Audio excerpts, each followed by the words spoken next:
विधानसभा निवडणुकीआधी अशोक चव्हाण यांना धक्का बसलाय। चव्हाण यांचे मेहुणे माजी खासदार भास्करराव पाटील खतगावकर यांची काँग्रेसमध्ये घरवापसी निश्चित झाली आहे। खतगावकर यांच्या सोबत सुनबाई मीनल खतगावकर आणि 2 माजी आमदारांचा आज मुंबईमध्ये काँग्रेसमध्ये पक्षप्रवेश होण्याची शक्यता आहे। भास्करराव पाटील खतगावकर आणि सुनबाई मीनल खतगावकर यांनी काँग्रेसमधून भाजपमध्ये प्रवेश केलेला होता आणि यानंतर मीनल खतगावकर यांनी भाजपकडून नांदेड लोकसभेसाठी तिकिटाची मागणी सुद्धा केलेली होती। मात्र पक्षश्रेष्ठींनी पुन्हा प्रतापराव पाटील चिखलीकर यांना उमेदवारी दिल्यामुळे त्या नाराज आहेत।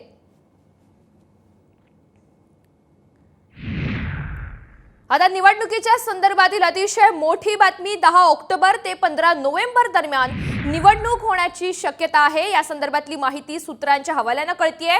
राज्यामध्ये 2 टप्प्यात मतदान होण्याची शक्यता आहे। विधानसभा निवडणुकीबाबत अतिशय मोठी बातमी तुम्ही साम टीव्हीवर पाहताय। 10 ते 15 ऑक्टोबर पासून त्यामुळे आचारसंहिता लागण्याची शक्यता आता वर्तवली जाते।